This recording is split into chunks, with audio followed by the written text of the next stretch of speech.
warahmatullahi wabarakatuh. Perkenalkan, nama saya Mas Hidar, NIM 224601030, Program Studi Ilmu Hukum Universitas Laki Dende. Baik, di kesempatan kali ini saya akan memaparkan tugas mata kuliah Hukum Pidana Internasional dengan judul Pelanggaran HAM Berat atau Extraordinary Crime. Dosen pengampu Bapak Saipul Arifin SH.MH. Baik, langsung saja kita ke poin pertama, dasar hukum pidana internasional, yaitu Statuta Roma yang disahkan pada tahun 1908 dan resmi berlaku sejak 1 Juli 2002. Statuta Roma menjadi dasar pendirian International Criminal Court atau ICC yang berkedudukan di Den Haag, Belanda, di mana untuk mengadili kejahatan-kejahatan seperti yang pertama, kejahatan genosida atau genocide yang diatur dalam pasal 6. Yang kedua, kejahatan terhadap kemanusiaan atau crimes against humanity yang diatur dalam pasal 7. Yang ketiga, kejahatan perang atau act of war yang diatur dalam pasal 8. Dan yang terakhir, kejahatan agresi atau act of aggression yang diatur dalam pasal 8 bis. Baik, selanjutnya kita akan mengulas singkat sejarah transisi pengadilan ad hoc ke ICC atau International Criminal Court. Lahirnya ICC merupakan respon atas keterbatasan pengadilan-pengadilan terdahulu. Pada pasca Perang Dunia Kedua, negara-negara sekutu membentuk pengadilan militer internasional untuk mengadili pimpinan Nazi Jerman, yaitu di Pengadilan Nuremberg, dan Kekaisaran Jepang di Pengadilan Tokyo. Kemudian, PBB membentuk pengadilan sementara, yaitu ICTY atau International Criminal Tribunal for the Former di Yugoslavia pada tahun 1903. Dan yang kedua, ICTR atau International Criminal Tribunal for Rwanda pada tahun 1904. Baik, selanjutnya, alasan pembentukan International Criminal Court. Pengadilan yang bersifat ad hoc atau sementara memiliki berbagai kelemahan struktural, operasional, dan kerentanan politik. Oleh karena itu, masyarakat internasional membentuk ICC atau International Criminal Court sebagai mahkamah permanen melalui Statuta Roma.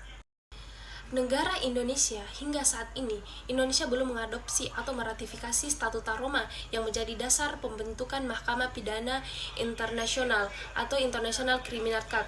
Dalam Statuta Roma dikenal dengan prinsip kewenangan International Criminal Court, yaitu yang pertama, prinsip unwilling International Criminal Court, pasal 1 dan 7 ayat 2, negara yang lalai dan tidak mau mengadili orang-orang yang melakukan kejahatan tindak pidana internasional atau seakan-akan menunda-nunda persidangan atau juga ada niat melindungi. Bisa juga pengadilannya tidak independen, memihak, kata lain tidak mau, maka International Criminal Court akan mengambil ahli kasus tersebut. Kemudian yang kedua, prinsip Annabel pasal 17 ayat 3, negara tidak mampu mengadili tindak pidana internasional, kegagalan sistem pengadilan nasional. Bisa saja tidak mampu menghadirkan tertuduh, sehingga International Criminal Court dapat mengambil ahli proses pengadilan.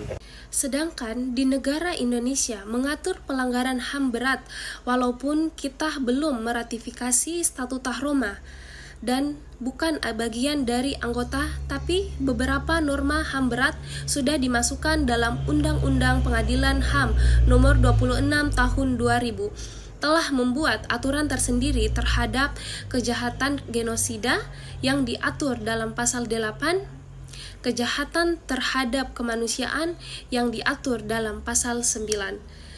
Pengadilan HAM di Indonesia bertempat di Medan, Jakarta Pusat, Surabaya, dan Makassar. Baik, selanjutnya kita akan masuk ke poin terakhir, yaitu mengapa tindak pidana HAM berat dikatakan sebagai extraordinary crime. Karena yang pertama, tidak tunduk pada asas legalitas. Yang kedua, asas locus delicti tidak berlaku. Yang ketiga, tidak berlaku asas nebis in idem. Dan yang terakhir, tidak mengenal daluarsa. Kemudian, setelah disahkan Undang-Undang nomor 26 tahun 2000 tentang pengadilan HAM, pemerintah Indonesia membentuk pengadilan ad hoc untuk mengadili kejahatan kemanusiaan yang terjadi di Timur Timur dan pengadilan ad hoc tragedi Tanjung Priok. Baik, itulah tadi dia pemaparan materi dari saya. Lebih dan kurangnya mohon dimaafkan. Wabillahi taufiq wal hidayah. Wassalamualaikum warahmatullahi wabarakatuh.